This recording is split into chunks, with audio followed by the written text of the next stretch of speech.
전라남도 장성군 장안리. 변희중의 고향인 봉암마을에는 그를 기리는 서원이 자리하고 있다.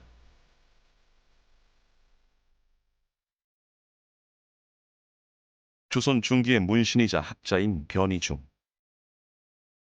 그는 20살 무렵 기호학파의 거두인 우계 성원과 율곡 이의 문화에 들어가 학문을 닦았는데, 율곡 전서에는 율곡이 그를 특별히 중히 여겼다고 기록되어 있다. 28살에 문과에 급제해 벼슬길에 오른 변희중은 교서관 정자, 공조 좌랑, 성균관 전적, 호조 좌랑 등의 관직을 두루 역임했다. 그런데 당시는 조정이 동서로 분당되어 당쟁이 격화되기 시작한 시점이었다. 이는 이제 그 양자의 그 이제 조화를 갖다가 이루려고 이렇게 많은 노력을 하다가 결국 가서는 이제 서인으로 이렇게 이제 자리 잡게 된다. 그러다 보니까 이제 동인들의 이제 집중적인 비판을 받게 되었던 것이죠. 그래서 이제 그런 상황 속에서 율곡이 이제 갑자기 죽게 되는 것입니다. 그 당시에 변희중은 황해도 도사로 이제 역임을 하고 있었는데, 그 황해도 석담에 있는 그 율곡 이의 그 가족들을 갖다가 이제 그 보살피게 되고, 결국 그것이 이제 상대 동인들의 이제 집중적인 공격을 받게 되었던 것입니다. 스승의 장례를 돕고 그의 유가족을 돌본 것이 빌미가 되어 탄핵을 당한 변희중. 하지만 그는 이에 굴하지 않았다. 변희중의 문집, 망암집에는 그가 율곡 이의 죽음을 추모하며 쓴 제문이 수록되어 있는데, 특히 율곡이 국방 분야에서 그 경륜을 제대로 펼치지 못하고 간 것을 크게 애석해했다. 특히나 율곡 선생은 그 일반 학자들이 그 맞지 않았던 호조 판서, 병조 판서를 역임을 하죠. 그래서 누구보다도 그 부국 강병에 대한 그 대책, 길 이런 것들을 잘 알고 있는 분이 바로 율곡 이 선생이죠. 그분의 제자였다는 사실만으로도 우리 망암 선생이 나름대로 무슨 뭐 부국 강병에 대한 보관이라거나 뭐 대안이라거나 이런 건 있지 않았을까? 충분히 상상할 수 있는 부분이죠. 일본 사가현의 가라스시. 인구 13만 명의 작은 도시인 이곳에 우리 역사와 떼려야 뗄 수 없는 유적이 하나 있으니, 바로 도요토미 히데요시가 임진왜란 당시 대본영으로 썼던 나고야 성의 흔적이다.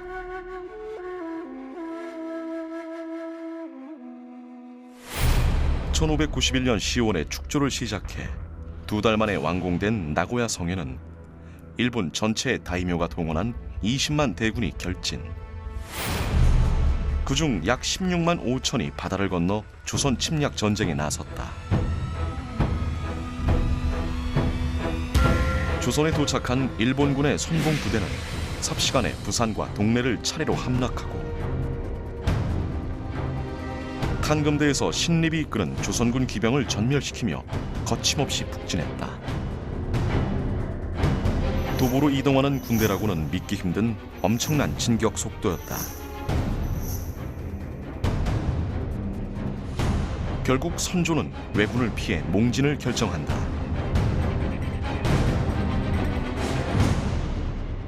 백명 남짓한 수행원과 함께 밤의 어둠을 틈타 피난길에 오른 선조. 백성을 버리고 달아나는 임금을 향해 백성들은 돌을 던졌고, 그들이 놓은 불길에 조선 왕조의 정궁인 경복궁은 잿더미가 되었다. 불과 16일 만에 4월 30일이죠. 선조 임금이 파천길에 오르죠. 근데 당시 왜군은 한강에 온 게 아니라 충주에 도착을 했어요. 그날이. 근데 충주에 왔는데 보따리를 싼 거예요. 백성을 지켜야 할 임금이 백성을 버리고 자기만 살려고 도망가는 그 모습을 백성들로서는 차마 볼 수 없었던 거죠. 의주까지 몽진한 선조는 심지어 지속적으로 명나라에 망명을 요청했다.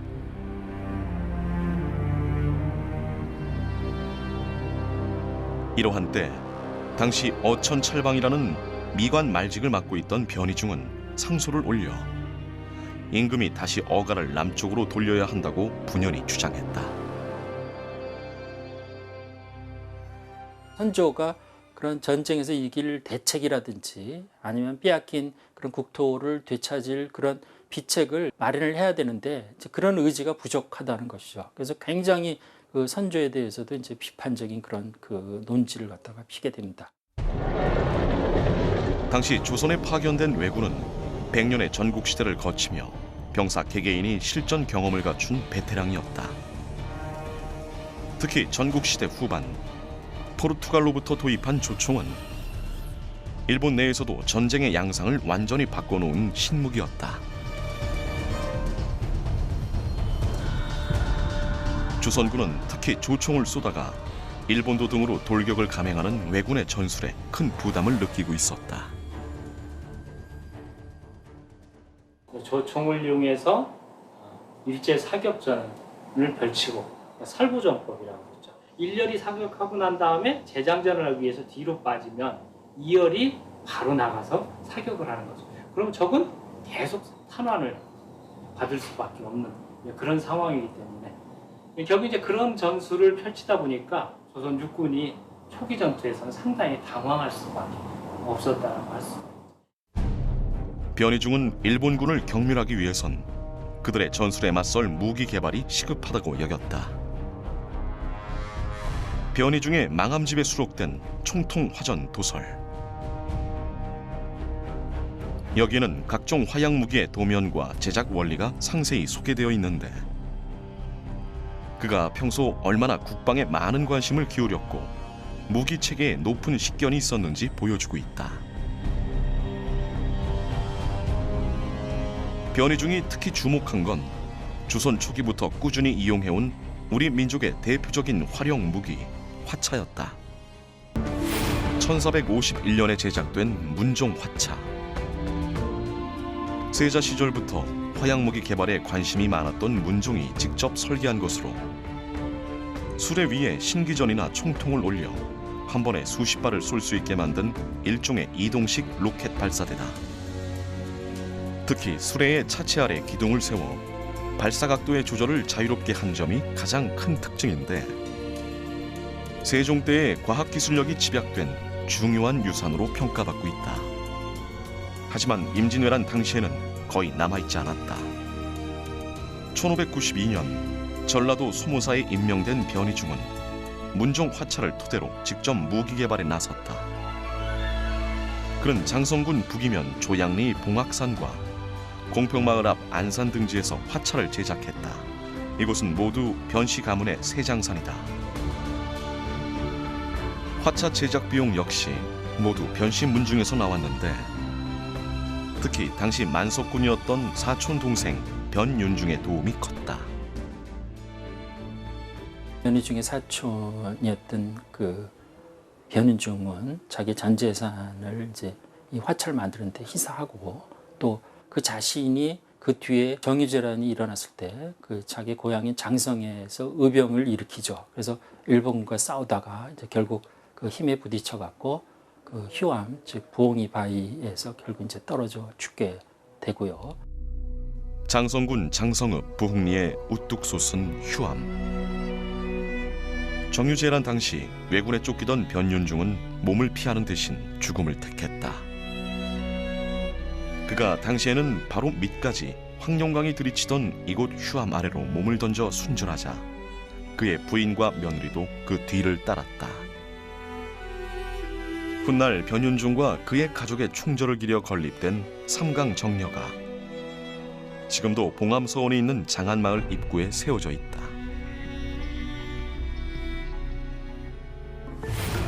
망암집에 나온 변희중 화차의 도면. 일단 문종 화차와는 겉모습부터 전혀 다른 형태의 것으로 지난 2011년 철저한 고증과 검토 끝에 변희중 화차의 복원이 이뤄졌다.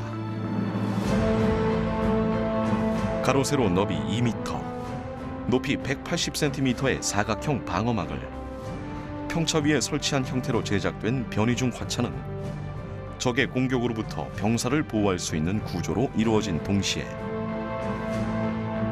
당시 조선군이 보유한 개인 화기 중 최고 성능을 자랑하는 승자 총통 40정을 전면과 좌우 세면에 배치해 화력을 극대화시켰다. 문종화차 같은 경우에는 수레에 거치를 시켜서 그냥 발사를 하는 발사체라고 본다면은 망함 변이중 화차 같은 경우에는 일종의 장갑차, 이쪽이 가까이 오게끔 해놓고 사격을 하는 게 가장 명중률이 높아지는 거고 살상력을 극대화시킬 수가 있으니까 노출된 상태에서 적이 가까이 오면은 조총에 다 당하니까 결국에 그래서 사각형의 장갑판을 만든 거죠. 변이중은 이 화차 300량을 제작해 그중 40량을 전라도 관찰사 권율에게 전했다고 한다. 이 무렵 전장의 상황도 바뀌고 있었다. 일단 이여송이 이끄는 명예 대군이 조선을 구원하기 위해 출병했다. 1593년 초 조명연합군은 평양성 탈환에 성공한다. 이후 여세를 몰아 쾌속 진격을 계속한 조명연합군은 단숨에 평안도와 함경도, 황해도 등을 수복하며 왜군을 남쪽으로 몰아갔다. 이제 조명연합군에게 제일 중요한 일은 바로 수도 서울을 한양을 이제 수복하는 일이 아니겠습니까? 그래서 서울을 향해 내려갑니다. 서울을 향해 내려가는데 고향 벽제역에서 왜군에게 대패를 해버려요. 엄청난 위기를 맞게 된 거죠. 위기이자 기회였던 이때 등장한 인물이 바로 당시 전라도 관찰사였던 권율이다. 이치 전투에서 승리하며 곡창지대인 호남을 사수하는 데 큰 공을 세운 권율은 이후 호남의 근황군을 이끌고 수원을 거쳐 한양 서북쪽의 행주산성으로 향한다. 경기도 고양의 행주산성. 덕양산을 중심으로 야트막한 도릉 위에 자리 잡은 행주산성은 돌이 아닌 흙을 다져 만든 토성이었다. 권율은 왜 이곳을 서울 수복의 결전장으로 삼았을까? 사실 고립돼서 장기간의 전투가 벌어진다면은 거기 무너질 수밖에 없는 그런 성곽이라고 할 수가 있죠. 근데 이제 무엇보다도 사방이 감제가 가능하다는 거죠. 가장 중요한 일. 결국에 그 가장 최근적 거리까지 권율이 들어가게 되니까 일본군은 이제 코앞까지 적이 와서 공격을 대비한다라고 생각을 했던 거고. 배후에 한강이 흐르고 있어 자동 배수진의 형세를 갖춘 행주산성은 한강의 수운을 이용해 사방의 관의병과 유기적인 연락을 취할 수 있는 유리한 조건이었다. 당시 변이중 역시 한강변인 양천에 주둔해 권율과 호응할 태세를 갖췄고 경기 북부와 황해도 일대 요충지 곳곳에 조명연합군이 포진해 있었다. 이러한 사태를 방관할 수 없다고 판단한 왜군은 무려 3만 대군을 동원해 행주산성 공격에 나선다. 왜군의 총사령관인 우키타 히데이에가 직접 지휘하고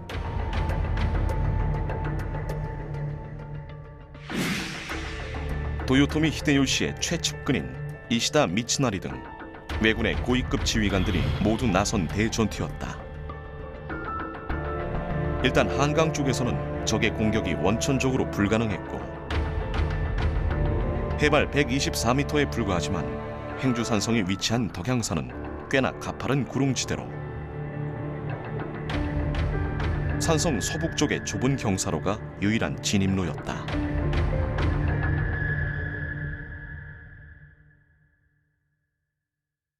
일본군은 3만 명을 제대를 나눠서 공격을 하게 되죠. 결국엔 9개 제대로 나오게 되는데 조선군은 계속 똑같은 병력이 다른 병력들을 맞상대하는 거죠.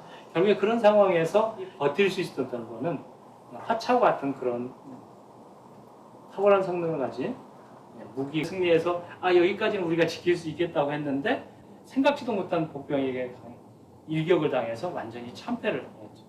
권율이 승리하니까 주변에 이렇게 조금 웅크리고 있던 관우병들이 더욱더 활기가 넘쳐지게 돼서 서울에 일본군이 이제 관우병들에 의해서 이렇게 차단되다 보니까 식량난이 급해져요. 이제 이런 상황이 되니까 더 이상 서울에서도 버티기 힘들다. 결국 왜군이 경상도로 철수하면서 전쟁은 소강 상태로 접어들었다. 전란 기간 중 주로 군수 지원 업무를 맡은 변희중은 정유재란 때는 강화도에서 명나라 군대에 식량을 조달하는 일을 담당했는데 이 경험을 바탕으로 강화도를 요새화하자는 내용의 상소를 올린다. 특히 최대 관건인 군량 조달의 구체적인 실행 방법을 제시하기도 했다. 하지만 전쟁으로 어수선한 당시에는 실행되지 못했다.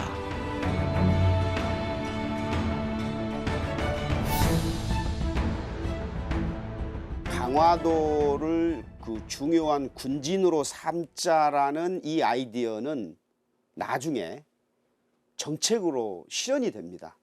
1633년 인조 때죠.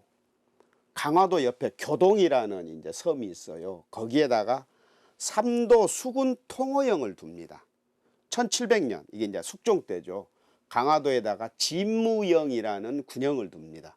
이런 것을 두고 볼 때 이 변희중 선생의 그 탁월한 식견 이런 것. 전남 장성에 있는 육군 포병학교. 지난 2011년 변희중 화차의 복원 당시 이곳에서 시연회를 갖기도 했다. 당시 복원된 변희중 화차 일양 가운데 하나는 육군 포병학교 로비에 전시되고 있기도 하다.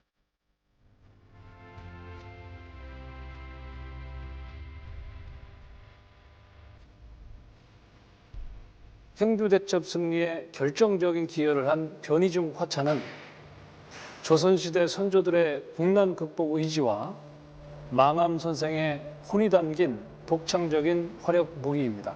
최근 변희중 선생께서 출생하신 장성 지역에 위치한 포병학교 예하대대 예칭을 변이중 대대로 변경하였는데, 이러한 변희중 선생의 창의성과 호흡정신을 본받아 안보태세를 굳건히 함은 물론 지역 주민들과 소통하고 화합하기 위한 우리 군의 다짐을 보여주는 것이기도 합니다.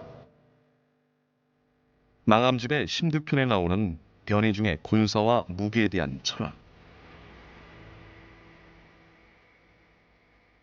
무기란 흉한 것이고 전쟁이란 나쁜 일이지만 백성을 보호하고 나라의 평화를 위해 불가피하게 갖춰야 하는 것이 군사력이라고 적고 있다.